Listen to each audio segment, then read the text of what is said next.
The college brochures were still scattered across his bedroom floor. Dreams of engineering school, campus life, and a future that felt increasingly impossible with each passing day. But when Ellen asked Marcus Chen about his plans for the future, his answer stopped the studio cold. "I don't have a future, I have a duty." Marcus Chen, 19, sat in the interview chair with the tired posture of someone who had carried the weight of the world on his shoulders for far too long. His grandmother's medical bracelet hung around his wrist like a constant reminder of the responsibility that had defined his teenage years. What should have been the prime of his youth had been spent learning about medication schedules, memory care techniques, and the heartbreaking progression of Alzheimer's disease. The Ellen DeGeneres Show had invited Marcus during their Young Caregivers Week to highlight teenagers and young adults who had taken on adult responsibilities, caring for sick family members. His story had moved producers, a high school valedictorian who had deferred college acceptance to care for his grandmother full-time after she was diagnosed with Alzheimer's disease. On the surface, it was an inspiring tale of family devotion and sacrifice. What the producers didn't fully understand was the complete devastation of a young man's dreams. Marcus hadn't just deferred college, he had watched his entire future disappear one forgotten memory at a time. His grandmother, who had raised him since his parents died in a car accident when he was 12, no longer recognized him. He was caring for a stranger who wore his grandmother's face. The caregiving had begun when Marcus was 17, and his grandmother, Rose Chen, started showing signs of memory loss. At first, it seemed manageable, helping with grocery shopping, reminding her about appointments, making sure she took her medications. But Alzheimer's is a thief that never stops stealing, and within months, Rose needed constant supervision to stay safe. "Marcus," Ellen began gently, "tell us about your grandmother." Marcus's expression grew complex, mixing love and exhaustion. "Her name is Rose. She raised me after my parents died." Ellen felt moved by the obvious affection in his voice. "She must be very proud of you." "She was," Marcus said quietly, "before she forgot who I am." Ellen realized they were dealing with the heartbreak of Alzheimer's. "How long has she had the disease?" 2 years, Marcus said. "But she's been my responsibility for longer than that." Ellen sensed the weight behind Marcus's words. "What do you mean by responsibility?" "I'm her full-time caregiver," Marcus explained. "I help her eat, bathe, get dressed. I make sure she doesn't wander off or hurt herself." Ellen felt her chest tighten. "Marcus, you're 19 years old. Who helps you care for her?" "No one," Marcus said simply. "It's just me and her." Ellen realized the isolation Marcus must be experiencing. "What about other family members?" "There's no one else," Marcus replied. "Grandma Rose is all I have, and I'm all she has." Ellen felt the weight of Marcus's solitary burden. "Tell me about a typical day for you." "I wake up at 6 to help her get dressed," Marcus began. "She doesn't remember how to put on clothes anymore. Then I make breakfast and try to get her to eat." "What happens after breakfast?" "I give her medication, then we do activities to try to keep her mind active," Marcus continued. "Puzzles, looking at old photos, listening to music from when she was young." Ellen was amazed by Marcus's dedication. "That sounds like very structured care." "If I don't keep a routine, she gets confused and agitated," Marcus explained. Alzheimer's patients need consistency. Ellen realized Marcus had become an expert in dementia care out of necessity. "Where did you learn all this?" "Online research, trial and error, talking to her doctor," Marcus said. "When you're the only caregiver, you learn fast." Ellen felt the tragedy of a teenager becoming a medical expert. "Marcus, what about school? What about your own life?"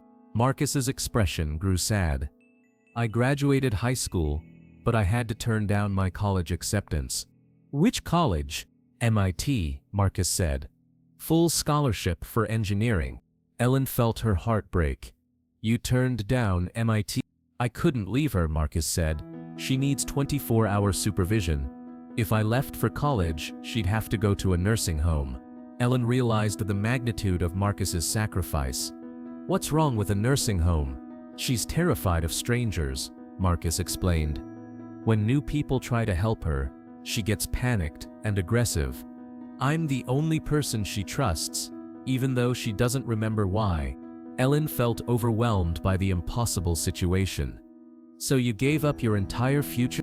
I postponed it, Marcus said with forced optimism. Maybe someday when she doesn't need me anymore.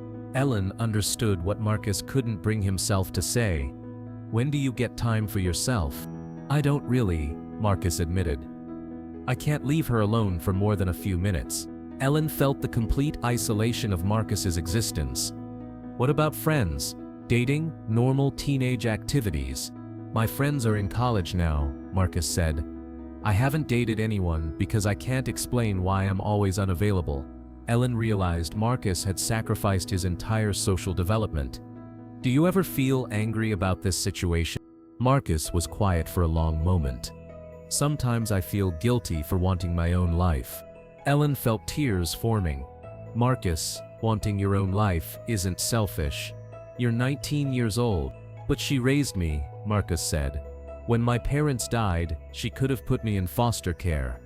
Instead, she gave up her retirement to raise me. Ellen realized Marcus felt indebted to repay his grandmother's sacrifice. So now you're giving up your young adulthood to care for her. It's what family does, Marcus said simply. Ellen made a decision that felt both necessary and urgent. Marcus, I want you to meet someone. Who? Dr. Patricia Williams, a geriatrician who specializes in Alzheimer's care and family support. Dr. Williams emerged from backstage, a compassionate woman in her 50s, who immediately recognized the signs of caregiver burnout in Marcus's exhausted posture.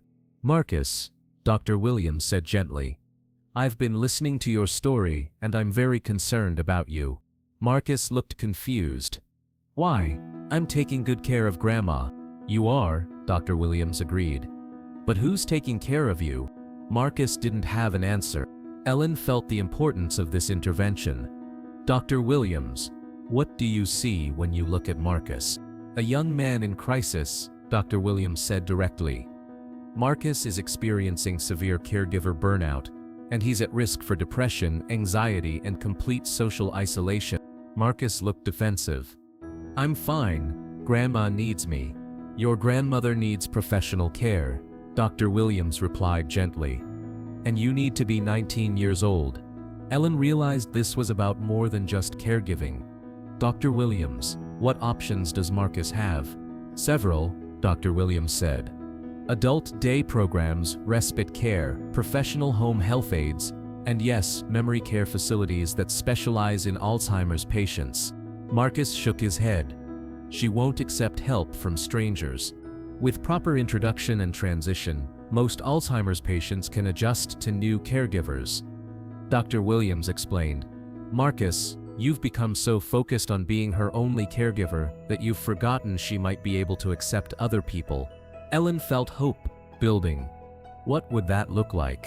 We could start with a few hours of respite care a week, Dr. Williams suggested. A professional caregiver who specializes in Alzheimer's patients could spend time with Rose while Marcus takes care of himself. Marcus looked torn. What if she gets upset?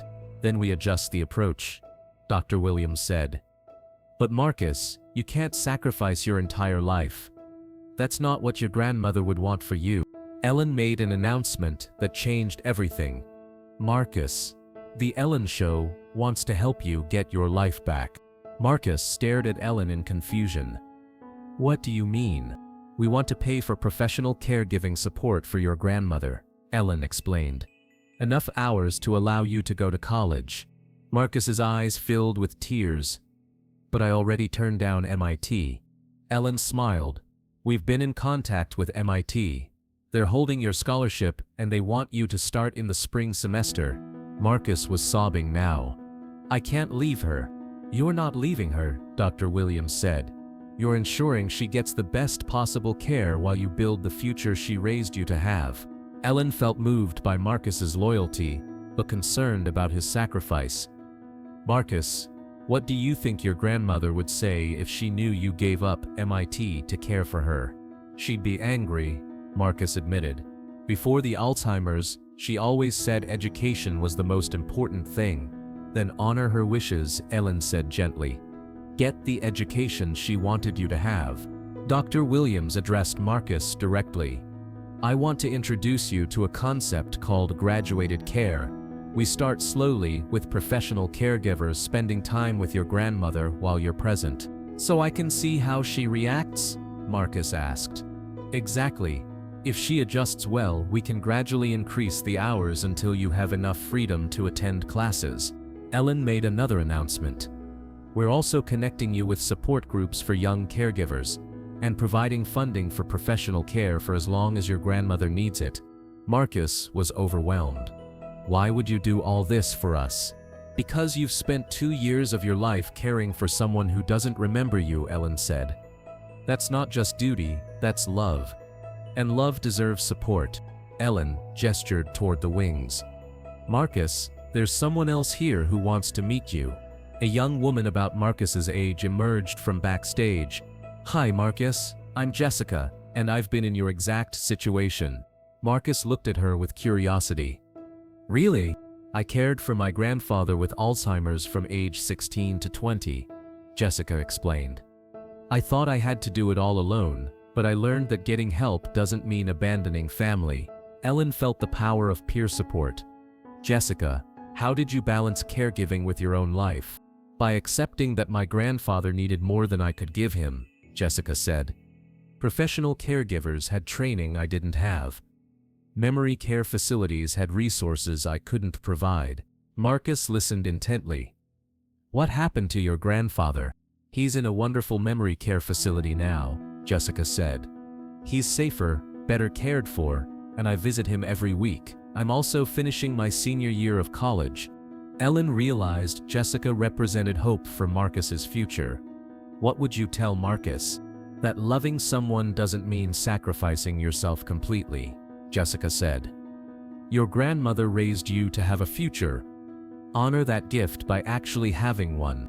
The episode aired 2 months later, after Marcus had begun the transition to professional care for his grandmother. The response was overwhelming, with thousands of young caregivers reaching out to share their own stories of sacrifice and burnout. Marcus started at MIT the following spring. Rose adjusted well to her professional caregivers, and Marcus visited her every weekend. With proper care and stimulation, her condition actually improved slightly. She was more social and engaged than she had been in months. 6 months later, Marcus returned to Ellen's show via video call from his MIT dorm room. He looked like a completely different person, rested, energetic, and genuinely happy for the first time in years. How's college? Ellen asked. Amazing, Marcus said, beaming. I'm studying mechanical engineering, and I'm working on a project to design better mobility aids for elderly patients. And how's your grandmother? She's doing well, Marcus said. The professional caregivers have introduced activities I never thought of. She's more engaged now than she was when it was just me. Ellen felt vindicated by the positive outcome. Any regrets about accepting help? Only that I waited so long, Marcus said. I thought I was being loyal by doing everything myself, but I was actually limiting what she could receive. Dr. Williams, who had stayed in touch with Marcus's case, joined the follow-up call. Marcus represents thousands of young people who sacrifice their futures out of misplaced guilt. His story shows that accepting help isn't betrayal, it's wisdom. Ellen kept a photo from that follow-up show. Marcus in his MIT sweatshirt, smiling from his dorm room, finally looking like the 19-year-old he was supposed to be. It reminded her that sometimes the most loving thing you can do is let professionals help with what they do best. Because Marcus learned that duty and self-sacrifice aren't the same thing. That loving someone means wanting the best care for them, even if you're not the one providing it. And that honoring the people who raised us sometimes means pursuing the future they dreamed of for us, rather than staying trapped in their decline. Rose Chen had raised Marcus to be brilliant and successful. The greatest tribute to her sacrifice wasn't his willingness to give up his future for her care. It was his determination to build the future she had always envisioned for him. Sometimes love means letting go, and sometimes letting go means getting the help that allows everyone to thrive.